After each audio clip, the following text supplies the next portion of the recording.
My story didn't really begin the day Julia told me I wasn't welcome at her wedding. The truth is, it began much earlier, when I was just a young woman with nothing but dreams. My name is Eleanor. I'm 62 now, but once upon a time, I was filled with the same hope and excitement for life as any girl. I wanted a home, a partner who cherished me, and children I could love more than myself. I married James, the love of my life. He was kind, hard-working, gentle. For a while, life felt perfect. We had a daughter, Julia, and my world revolved around her. But happiness doesn't last forever. When Julia was 12, tragedy struck. James was killed in an accident, and overnight my life turned upside down. I became mother and father both, provider and caretaker. The weight of survival fell squarely on my shoulders. I worked 2 jobs, days at the library, nights cleaning offices. My hands blistered, my back ached. But I never let Julia see me break. I wanted her to believe she still had a safe, happy home, no matter how tired I was. I gave up everything for her. New clothes, vacations, personal comforts, all sacrificed. Every dollar I made went to Julia's schooling, her books, her future. Julia excelled in school. She was bright, ambitious. I saw so much promise in her that it fueled me to work harder. When she was accepted into university, I used every cent of my savings, even my retirement fund, to pay her tuition. People warned me, "Eleanor, you need to think of your old age. You can't give her everything," but I always smiled and said, "My old age is Julia. She's my future. When she succeeds, that will be my reward." That thought carried me through many sleepless nights. Many nights I sat alone at the kitchen table, sewing clothes to earn extra money. My fingers bled from needle pricks, but every stitch was a step closer to Julia's dreams. All I ever wished for was that one day she'd look me in the eye and say, "Mom, I know how much you've done for me." I'll never forget it, but that day never came. In her second year at university, Julia met Adam. At first he seemed charming, polished, wealthy, always in tailored suits, driving sleek cars. I thought maybe this was good. Maybe Julia would have the stability I never did. But I soon noticed his arrogance. He looked down on people. Once he walked into our modest home and sneered, "This is where Julia grew up?" Wow, I never would have guessed that the words stung, but I bit my tongue. I told myself love could change him. But instead of Adam changing, Julia did. She began dressing in expensive clothes, surrounding herself with people from Adam's world. She came home less often, and when she did, her conversations revolved around him. One evening, I gently reminded her, "Julia, don't forget your studies." She snapped back, "Mom, you don't understand anything. You've always been stuck in the past. Adam knows how the world really works." Her words were like knives. Still, I stayed quiet. I thought, maybe she was just young and blinded by love. When Adam proposed, Julia came rushing to me, glowing with excitement. "Mom, my dream is coming true," she said, hugging me tightly. And just like that, I forgot every hurt. The wedding preparations began. The costs were staggering. Venue deposits, catering bills, the dress, it all piled up. But I didn't hesitate. I sold my jewelry, drained what little savings I had left, and signed the contracts in my name. Why? Because I wanted my daughter's special day to be perfect. I thought I was buying her happiness. But what I didn't know was that I was paying for my own humiliation. This was my story of sacrifice. Decades of labor, loneliness, and devotion.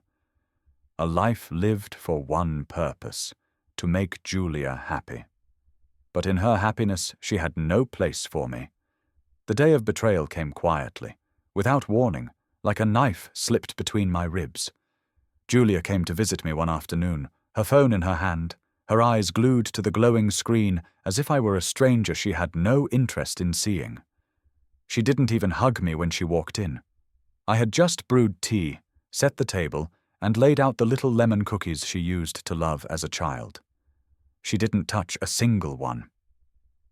"Mom," she said flatly, still scrolling. "There's something I need to tell you." I smiled, trying to sound cheerful. "What is it, darling?" "More wedding details? Do you want me to help with the invitations?" She finally put the phone down, but her expression wasn't the warm one I longed for. It was sharp, cold. A look that didn't belong to my daughter, but to someone I barely recognized. "You're not invited." The words hit me so hard I thought I'd misheard. I laughed nervously. "What do you mean?" "I mean," she repeated, her tone slow and deliberate. "You're not invited to the wedding?" I froze, staring at her. "Julia, I don't understand. I'm your mother. How could I not be invited to your wedding?"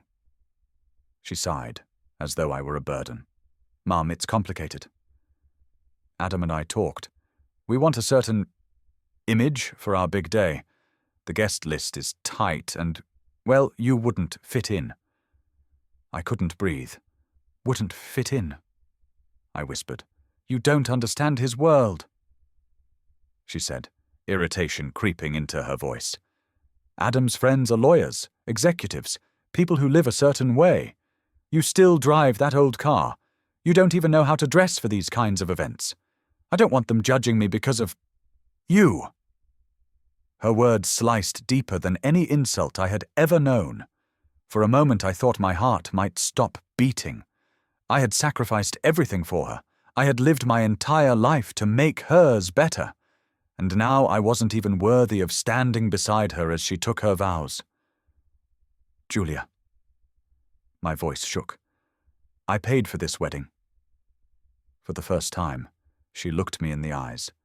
But instead of guilt, there was arrogance, almost a sneer. "Yeah," she said lightly, "and I'm grateful." "But this isn't about you, Mom. It's about me." I sat there in silence. I wanted to scream, to cry, to beg her to take it back. But something inside me shifted. A part of me that had been silent for too long suddenly woke up. I smiled. A small, cold smile. "If that's what you want, Julia," I said softly. Her face relaxed, as if she had been bracing for a fight. "I knew you'd understand," she said, almost dismissively, before she picked up her phone again. I sat across from her, staring at my tea as it grew cold. I had just been erased from my own daughter's life, but what she didn't realize was that in that moment she had given me the freedom to do something she would never expect. She thought I was powerless. She thought she could throw me away like an old coat. But she had forgotten one thing. Every contract, every receipt, every bill tied to that wedding was in my name, and if she didn't want me at her wedding, then fine. But she was going to regret ever thinking she could humiliate me without consequence. That night, after she left, I went into my study. I pulled out the thick folder of invoices and contracts. The venue, the catering, the music, the dress, all of it mine, all of it under my control. I poured myself a glass of wine and sat in silence, the weight of betrayal pressing down on me. But underneath the pain, something else stirred. Resolve Julia had made her choice. Now it was my turn. I didn't sleep that night. I lay in bed staring at the ceiling, replaying Julia's words again and again. "You wouldn't fit in. I don't want them judging me because of you. This isn't about you, Mom. It's about me." The sentences echoed inside me like poison. My daughter, my only child, the one I had sacrificed my entire life for, had discarded me as if I were nothing more than an embarrassment. By dawn, I dragged myself into the kitchen, made a pot of coffee, and sat at the small table with the folder of wedding documents spread out before me. The proof of every sacrifice I had made lay there, receipts for the venue, the catering, the band, the flowers. Thousands upon thousands of dollars, my money, my name on every page. I traced my finger across the lines of fine print. Cancellation policies, ownership clauses, my rights as the payer, my control over it all.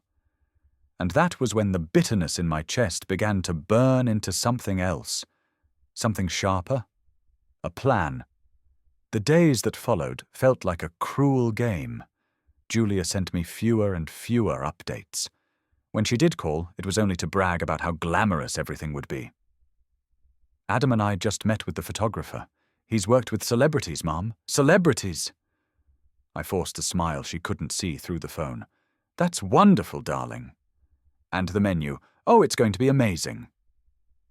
Lobster, filet mignon, imported. Wines. Everyone will be talking about it, everyone. Except me. She never once asked how I was doing. Never once mentioned that she had uninvited me, as if my presence had already been erased from her story. But behind every, "That's wonderful," and "I'm happy for you," my resolve hardened. If she thought I would simply sit at home while the daughter I raised paraded around in a wedding I had paid for, well, she had underestimated me. One afternoon, I overheard a conversation I wasn't meant to hear. Julia had left her phone on the counter while she stepped into the other room. A call came through on speaker. It was Adam's voice, dripping with disdain. "Did you tell her yet?" "Yes," Julia replied. She took it better than I thought. "Good," he said. "The last thing I need is your mum hanging around and embarrassing us." Can you imagine her trying to talk to my colleagues? God, they'd laugh. Julia giggled. "Don't worry. She won't be there. I made sure of it." My chest tightened as though someone had gripped my heart in their fist. My daughter, laughing at me with him. The man who insulted my home. The man who had turned her into someone I barely recognized. I wanted to burst into the room, to snatch the phone and scream at them both. But I didn't. I stayed frozen in my chair, my hands trembling, my nails biting into my palms. When Julia ended the call and came back into the room, I was already gone. That night, as I sat alone again, I realized this wasn't just about being excluded from the wedding. It was about something far deeper. Julia wasn't just ashamed of me, she was ashamed of everything I stood for. The years of sacrifice, the nights I stayed up stitching her school uniforms, the meals I skipped so she could eat, the wrinkles on my face, carved by worry for her future. She didn't want her new world to see where she came from. She wanted to erase me, as if I were a stain on her perfect new life. And maybe that was the worst betrayal of all. But I knew something she didn't. You can throw me out of your life, Julia. You can laugh at me with your arrogant fiancé, but you cannot erase the power I still hold. And on your wedding day, when the world is watching, that power will reveal itself. Chapter 3. Part 1. The Revenge Plan. Part 1. The night I decided to take action, something inside me shifted. The grief and humiliation I had felt started to cool into something hard, deliberate, and unshakable. I wasn't going to scream or beg. I wasn't going to fight Julia with tears. Number. I was going to show her what it meant to underestimate the woman who had carried her through life. I sat in my study with a glass of wine and opened the thick folder of contracts. Every page had my name on it, my signature, my payment details, my approval. I had thought nothing of it at the time, just a mother trying to give her daughter the best day possible. But now those papers looked like weapons. I started with the venue, a grand estate, with sweeping gardens and a ballroom lit by chandeliers. Julia had been obsessed with it from the moment she saw it. The contract was ironclad, for everyone except me. I was the payer. I was the one who could cancel at any time. A thought crossed my mind. What if I cancelled it the night before? What if the guests arrived and found nothing waiting for them? The idea made me smile, but it was too messy. Too obvious. I wanted precision. I wanted her and Adam to feel the ground vanish beneath their feet while everyone was watching. Next, I flipped to the catering. Lobster, filet mignon, imported wines. A feast designed to impress Adam's high-class colleagues. Paid in full. By me. And guess who could revoke it with one phone call? I realized then that I didn't need to cancel everything. I just needed to bide my time, stay silent, and let the weight of my control hang above them like a storm cloud. Over the next week, Julia came by once, pretending nothing was wrong. She rambled about flower arrangements, about how Adam's mother was insisting on certain traditions. She didn't even glance at me long enough to notice the quiet satisfaction growing in my eyes. "Mom, don't worry about the wedding. Just let us handle it, okay?" she said casually, sipping her latte. I smiled sweetly. "Of course, darling. Whatever makes you happy." She nodded, already distracted by her phone. She didn't notice how tightly I was gripping my pen, my mind already racing with possibilities. The turning point came when I met Mrs. Carter, the venue coordinator. She called me one morning to confirm final details. "Mrs. Lewis, I just wanted to check in. Everything looks perfect for the date. Ballroom, catering staff, musicians. It's all set." I paused, letting the silence linger before I answered. "Yes, everything looks perfect. But, Mrs. Carter, I might need to make some adjustments. Could you please make sure no changes go through unless they come directly from me? I'm the one handling the payments." "Of course," she replied, polite and professional. And there it was. One simple confirmation. Julia and Adam could plan all they wanted, but the strings were in my hands. That evening, I sat at the kitchen table with a notebook. I wrote down every element of the wedding.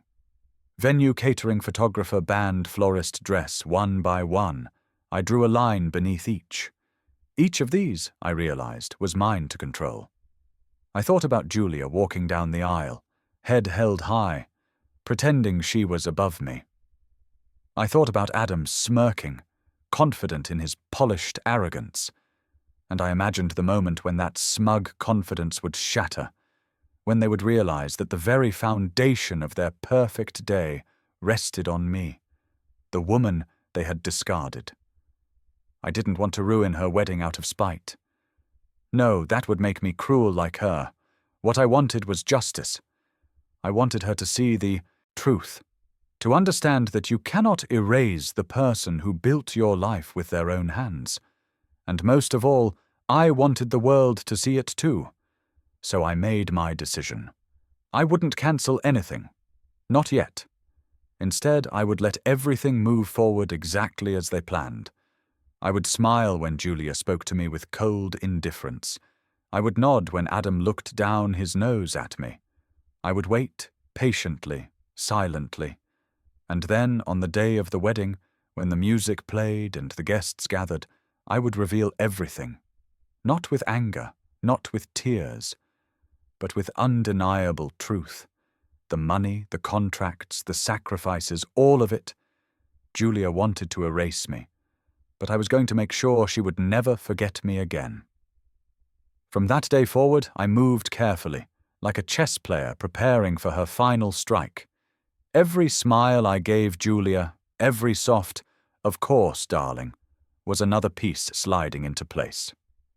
She thought she had shut me out, but in truth, I was weaving myself deeper into the fabric of her wedding than she could ever imagine. I began by calling the catering manager. My voice was calm, polite, even cheerful.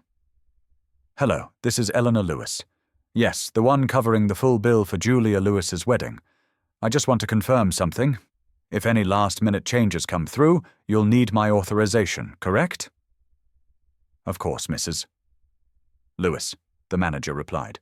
"You're our point of contact." "Wonderful," I said, my lips curling into a smile. "Please make sure of that. And also, kindly prepare an itemized breakdown of the invoice for me. Every dish, every bottle of wine, every cost. Not a problem. I'll send it to you this week." When I hung up, I felt a thrill I hadn't felt in years.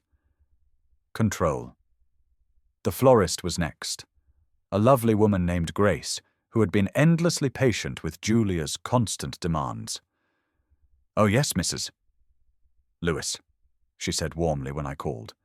"Your daughter has exquisite taste. We've arranged white orchids, peonies, roses." I cut her off gently.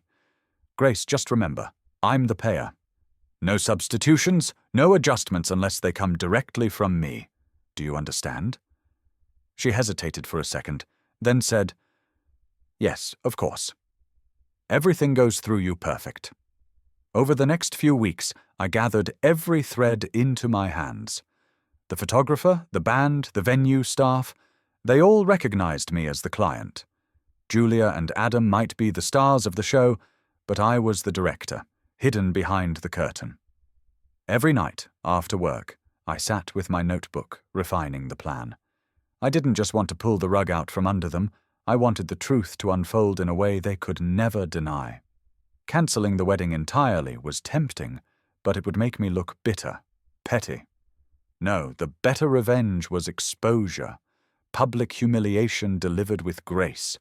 I wanted their perfect image to crack in front of everyone they were so desperate to impress. The opportunity came when I remembered something crucial. The speeches. The father of the bride speech. The toasts. The moments where family members would stand up and honor the couple. Julia had no father, which meant, by tradition, that moment belonged to me, unless she had already planned to exclude me from that, too. So I made a quiet phone call to Mrs. Carter, the venue coordinator.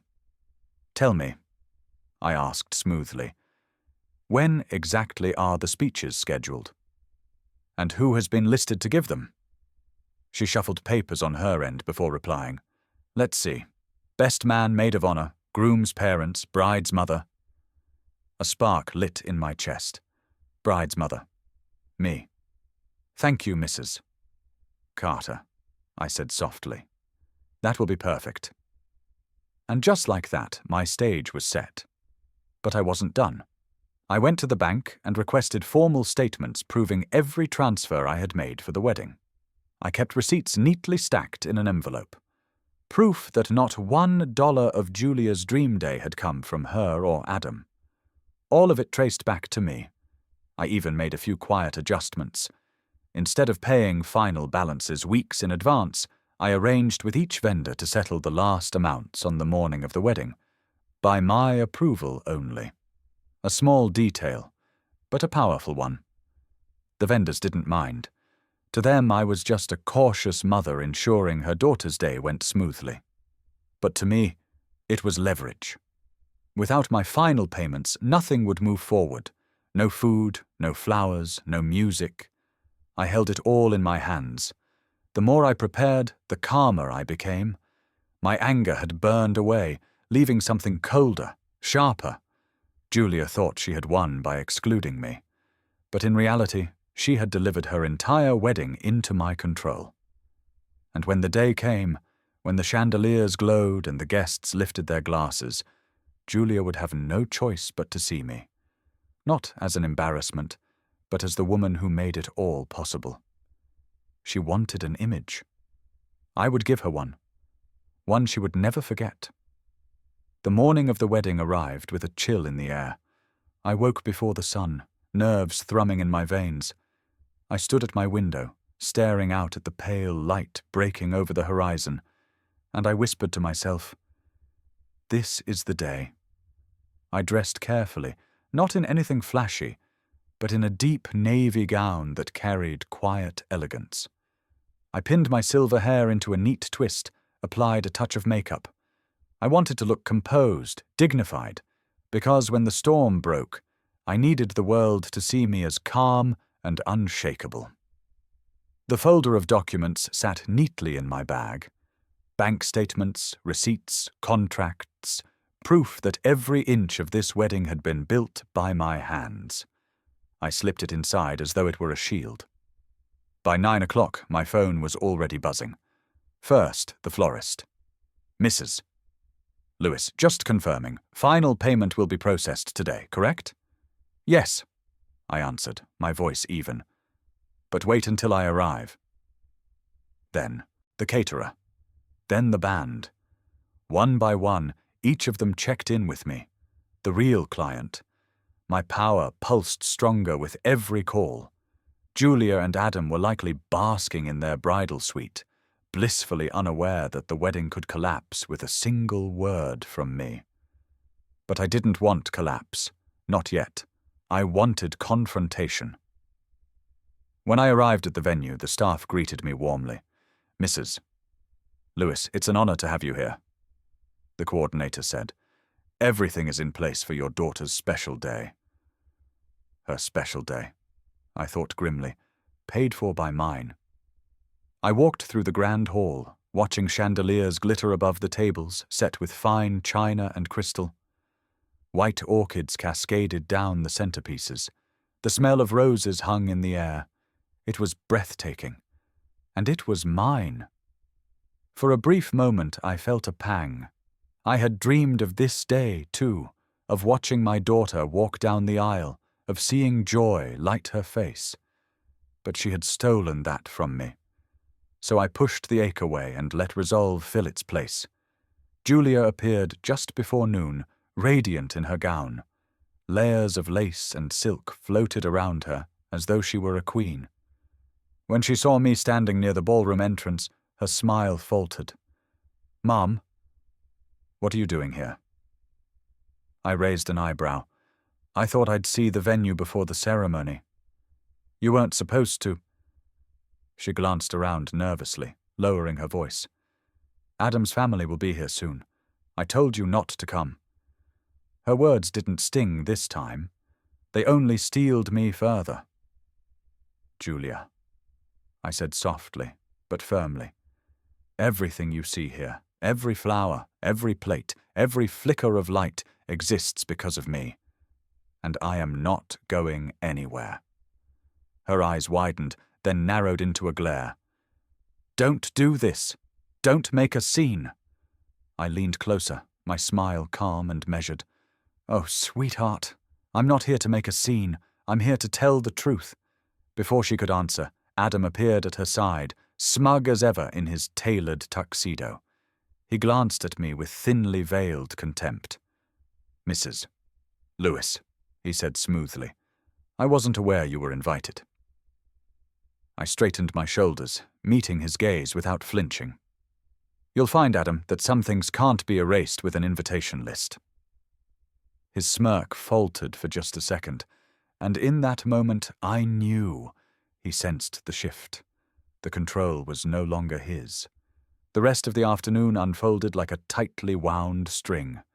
Guests began arriving, laughter and chatter filling the air. Julia busied herself with her bridesmaids, avoiding me as though my presence were a stain. Adam strutted among his colleagues, shaking hands, exuding confidence. But I watched them both carefully, my folder resting safely in my bag. I didn't rush. Timing was everything. The ceremony passed in a blur, my heart pounding as Julia walked down the aisle on Adam's arm. No one noticed me seated quietly at the back. No, one knew that I was the storm waiting on the horizon. It wasn't until the reception, when glasses clinked and the music swelled, that my moment arrived.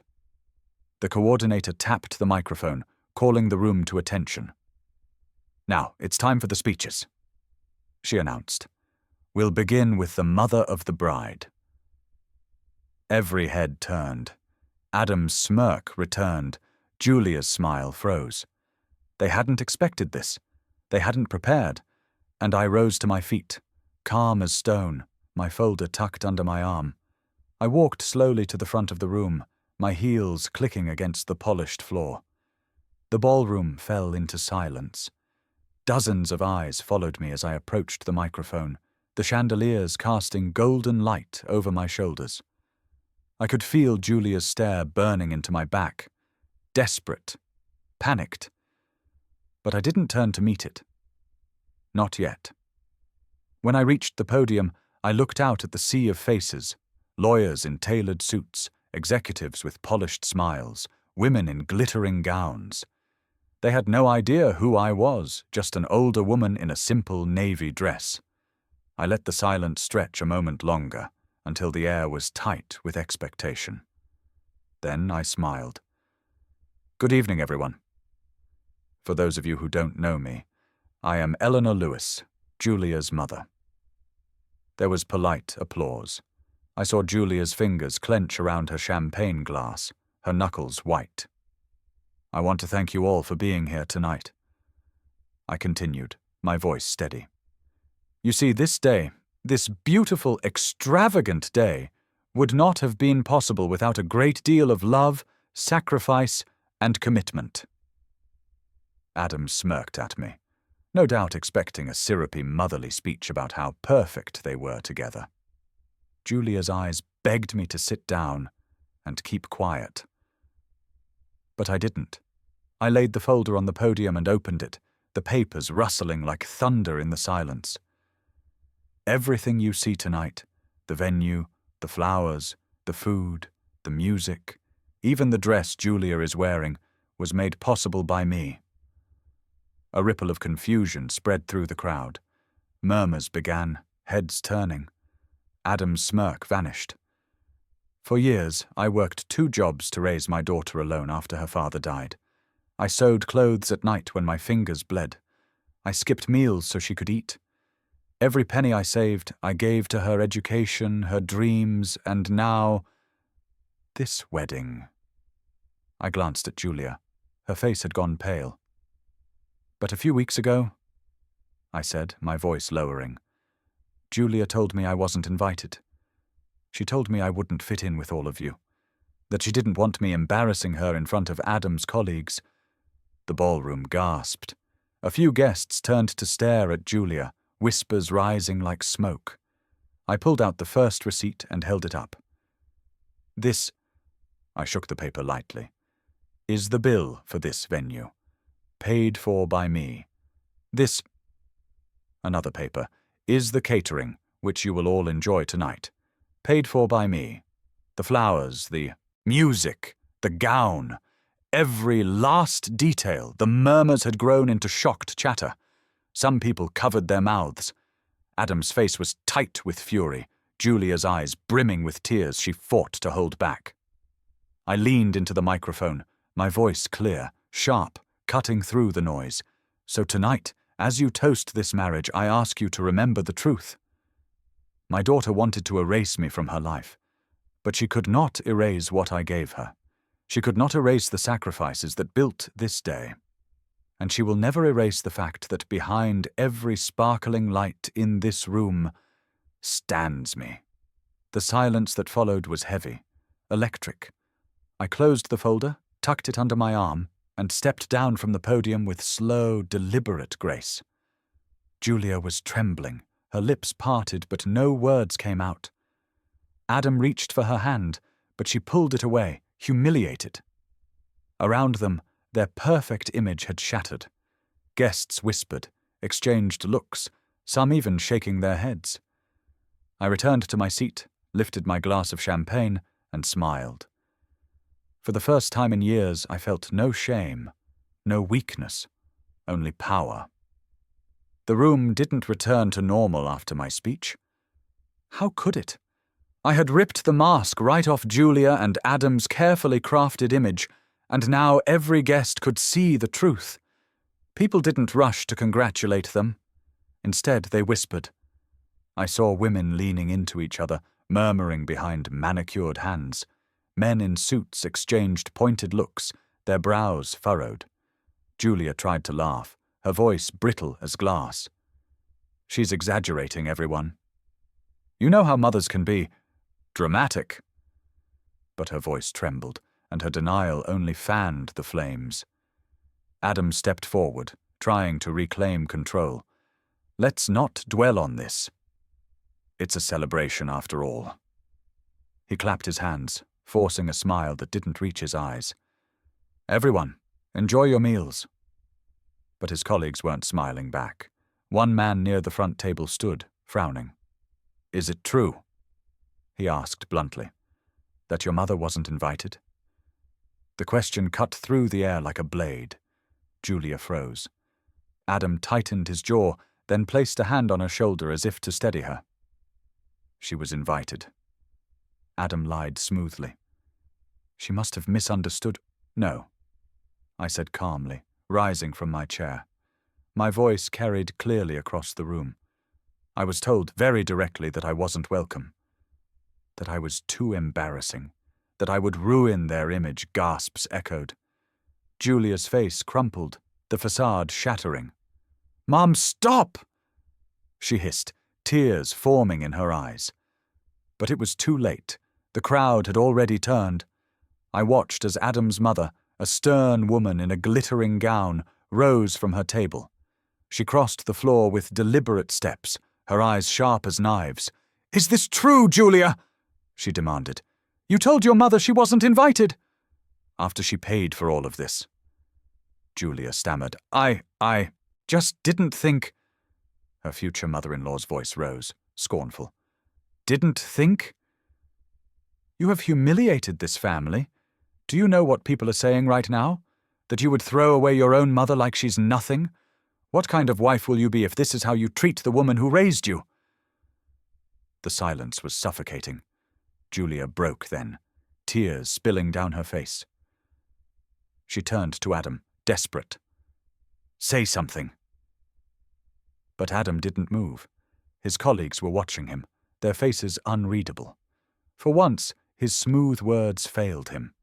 Then came the final blow. The coordinator, Mrs. Carter, stepped up to me quietly. "Mrs. Lewis," she whispered, "the vendors are waiting for your approval to release the final payments." I turned to Julia, my voice calm but carrying across the hall. "You see, Julia, even now, nothing here belongs to you. If I decide not to pay, the music stops, the food disappears, the flowers leave, everything collapses." Her eyes widened in horror. "You wouldn't." I held her gaze, letting the silence answer for me. The room buzzed with whispers again, louder this time. Guests shook their heads, disgust written plainly on their faces. The image Julia had wanted so badly, the perfect bride, the glamorous life, was gone.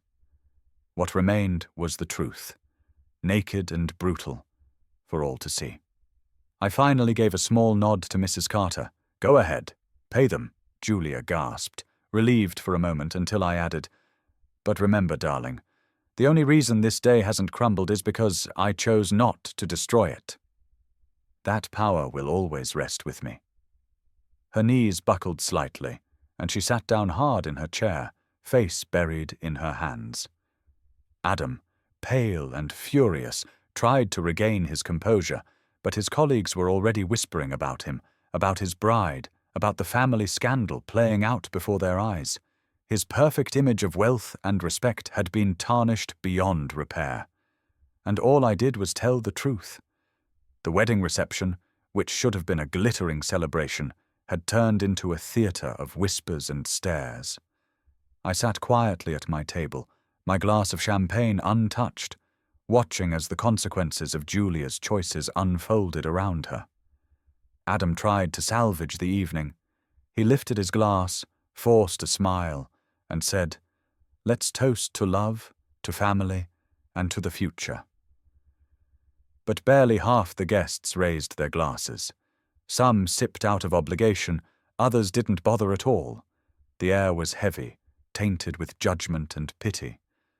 Julia dabbed at her eyes with a napkin, her makeup streaking. I knew she wasn't crying because of me. She was crying because her perfect image had been shattered in front of the very people she wanted to impress. I leaned back in my chair, calm, composed, almost serene. For the first time in years, I felt no weight pressing on my chest. Soon after, one of Adam's colleagues, a broad-shouldered man with a trimmed beard, walked over to me. He introduced himself softly, respectfully. "Mrs. Lewis," he said, "I just want to say, what you did up there, that took courage. Too many people forget where they came from once they climb higher. But you reminded everyone what real sacrifice looks like." His words warmed me, though I kept my composure. "Thank you," I replied quietly. "I didn't do it for applause. I did it because the truth matters." He nodded firmly. Well, it was heard. I glanced at Julia then. She was slumped in her chair, ignored by her bridesmaids, who now whispered among themselves. Even Adam seemed distant, distracted, his jaw tight as his colleagues eyed him with newfound skepticism. The cracks were spreading, and I didn't need to do a thing. Later, when the music played and couples danced, I remained seated. Guests drifted past me, some offering sympathetic smiles, others nodding in silent approval. Not one person offered Julia or Adam the validation they craved. At one point, Julia approached me. Her steps were hesitant, her face pale, her eyes swollen. "Mom," she whispered, kneeling beside my chair. "Please, why did you have to do that?" I turned to her slowly. "Why?" "Because you tried to erase me, Julia. You tried to make me invisible. But I will not be invisible. Not after everything I gave up for you." Tears spilled down her cheeks again. I didn't want them to judge me. They judged you anyway," I said evenly. "Not because of me, but because of what you did to me." She buried her face in her hands, and I felt no urge to comfort her. Some lessons must be learned through pain. As the evening wound down, Adam's mother approached me once more. She looked me up and down, her voice low but cutting. "You have every right to be angry. What your daughter did was shameful. I'll be honest, I don't think she's ready for marriage.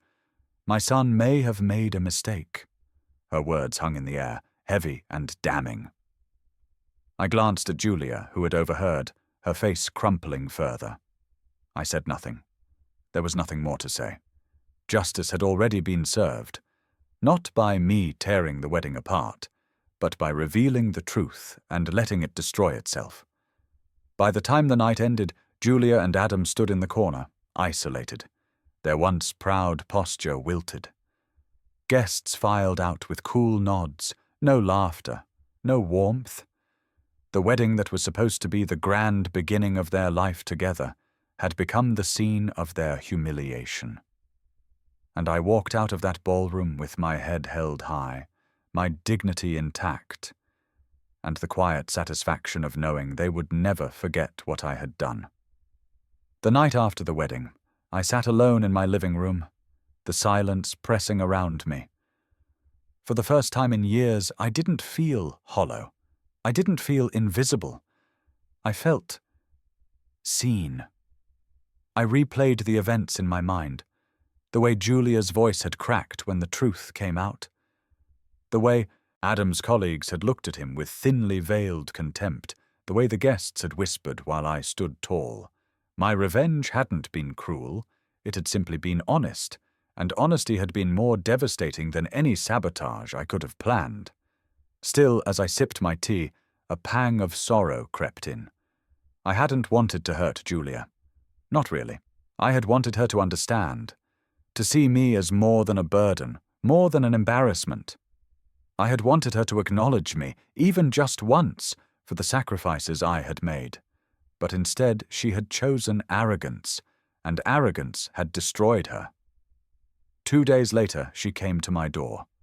No wedding glow, no perfect image, just a broken girl, her eyes swollen from crying, her hands trembling as she clutched her purse. "Mom," she whispered when I opened the door. "Can I come in?" I stepped aside silently. She sat at the kitchen table where I had so often watched her do homework, where I had mended her clothes, where I had once dreamed we would celebrate her wedding together. Tears filled her eyes as she finally spoke. "I'm sorry. For everything. I don't know why I said those things. I thought if I could impress Adam's world, then maybe I'd finally feel like I belonged. But I ruined everything her words cut through me. This was the daughter I remembered. The little girl who once clung to me after nightmares, who begged me to braid her hair before school. not the cold young woman who had cast me aside. But still, the wound she'd left in me was deep. "You didn't just ruin a party, Julia," I said quietly. "You tried to erase me. You told me I wasn't good enough to stand beside you. Do you know what that felt like? After everything I gave you?" She sobbed openly, her shoulders shaking. "I know. I was wrong. I see that now. I'll never forgive myself." I closed my eyes, my heart heavy. I had wanted her to learn. I had wanted her to face the truth. But forgiveness would take time. When she finally left that evening, I felt both lighter and heavier. Lighter because she had at last admitted the truth. Heavier because the bond between us would never be the same. Some things, once broken, can't be mended. As I washed my teacup and looked out the window at the darkened street, one thought settled deep in my heart. Blood makes you related. Sacrifice makes you family, and real family doesn't discard you when the world is watching. In the weeks after the wedding, the silence between Julia and Adam grew louder than any argument. Word had spread through Adam's circle about the speech, about the receipts, about the humiliation. His colleagues treated him differently now, with cautious politeness instead of admiration. The respect he had craved evaporated like smoke. Julia called me once or twice, her voice small and uncertain. "Mom, can we try again? Can we rebuild?" But though I listened, I didn't rush to say yes. Wounds like mine don't heal with a few apologies. Instead, I focused on myself for the first time in decades. I picked up books I'd always meant to read. I tended my garden, planting flowers I'd once neglected for lack of time. I began to rediscover Eleanor, not the mother, not the provider, but the woman beneath it all. One evening, as the sun dipped low and painted the sky in shades of gold, I sat on my porch with a cup of tea and whispered aloud, "I am enough." It was something Julia had never said to me, but I realized I didn't need her validation anymore. I had carried myself through a lifetime of storms. I had nothing to prove, and in that quiet moment I found peace. Months passed, and Julia came to see me again, this time without Adam. She looked different, softer, her arrogance stripped away. She sat across from me at the same kitchen table where so many battles had been fought in silence. "Mom," she said quietly, "Adam and we're not together anymore. After the wedding, everything fell apart. His mother never forgave me for what happened. His friends stopped inviting us anywhere. He blamed me. I blamed him. It's over, I studied her face, searching for the girl I had raised. Beneath the exhaustion and the regret, I finally saw her, my daughter. I don't know who I am anymore," she admitted. "I thought I wanted that life, but it wasn't mine. I lost myself, and I almost lost you too." Her voice cracked on those last words. For a long time, I was silent. Then, slowly, I reached across the table and took her hand. "Julia, you didn't almost lose me. You did lose me. That day when you told me I wasn't welcome, something inside me broke. But broken things can be rebuilt, if both people are willing to try." Tears rolled down her cheeks, but this time I let her cry. This time I didn't turn away. Maybe, just maybe, this was the beginning of healing. The last time Julia and I sat together on that porch, the air was quiet, heavy with things unsaid. The garden around us was in bloom, colors spilling across the yard like a reminder that, even after the coldest winters, life returns. She stared down at her hands, twisting them nervously. "I don't expect you to forgive me right away," she said softly. "But I want to try. I want to learn how to be the daughter you deserve, not the selfish woman I became." Her voice trembled, and for once there was no arrogance in it, only honesty, only regret. I watched her for a long moment. My heart ached, but it also stirred with something fragile. Hope. Julia, I said quietly. I can't pretend the wound you gave me doesn't exist. I can't forget how you made me feel, but I raised you to be strong enough to face your mistakes. If you're truly willing to change, then I am willing to walk that path with you. Slowly, one step at a time. She looked at me then, tears glistening in her eyes. I am, Mom. I promise for the first time in years. She leaned into me, resting her head on my shoulder the way she had when she was a little girl. And for the first time, I let myself believe that maybe we weren't lost forever. That night, as I lay in bed, I thought back to everything that had happened. The sacrifices, the betrayal, the revenge, and the justice that followed. My daughter had tried to erase me, but in the end she had learned that the truth cannot be erased. I understood then that real strength doesn't come from vengeance alone. It comes from surviving the pain, from standing tall even when the world tries to push you down. And above all, it comes from knowing this one truth. Real family isn't about blood. Real family isn't about appearances. Real family is who stands beside you even when the world turns away. And as I drifted into sleep, I whispered to myself, I am not invisible. I never was, and I never will be. Months passed after the wedding scandal, and life settled into a quieter rhythm. The whispers in town eventually faded, but for Julia and Adam, the consequences lingered. Adam lost the shine of his reputation. Colleagues stopped inviting him to networking events, and soon his career began to falter. By the time Julia finally walked away from him, he was no longer the polished man she had once admired, but a bitter shadow, clinging to the pieces of a world that had slipped through his fingers. Julia moved back to our town for a while, staying in a small apartment near my home. She began working at the community center, tutoring underprivileged children. I visited one afternoon and found her kneeling beside a boy struggling with his reading, her voice gentle, patient. When the boy finally read a full sentence aloud, Julia's face lit up with the same joy I had seen when she was a little girl, holding her first storybook. Later that day, she said to me, I think I finally understand, Mom. All those years you worked yourself to the bone, it wasn't for recognition. It was for me, for my future. These kids, they don't even realize yet how much someone has to sacrifice for them.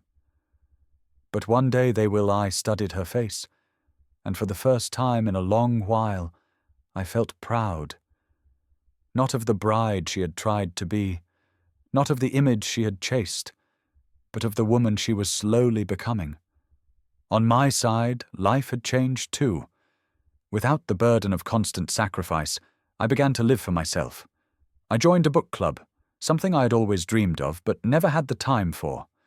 I planted vegetables in my garden, finding joy in watching things grow slowly and steadily under my care. Neighbors began stopping by, asking for tips, sharing recipes. For the first time in decades, I felt part of a community again. One evening, Julia joined me for dinner. Over roasted chicken and fresh salad, she said, I used to think family was about looking perfect for the world.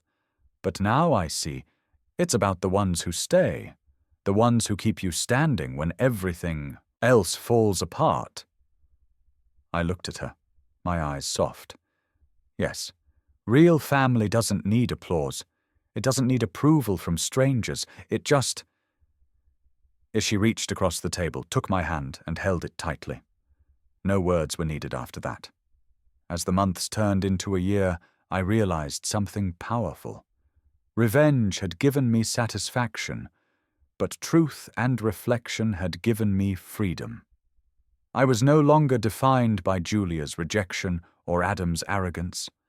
I was defined by the strength it took to rise, to expose the truth, and to keep walking forward even when my heart was broken. And maybe, just maybe, that was the lesson Julia needed to learn too. Because family isn't who you show off to the world. Family is who you turn to when the world isn't watching. And though the road ahead was long, I finally believed Julia and I could walk it together. This time, as equals.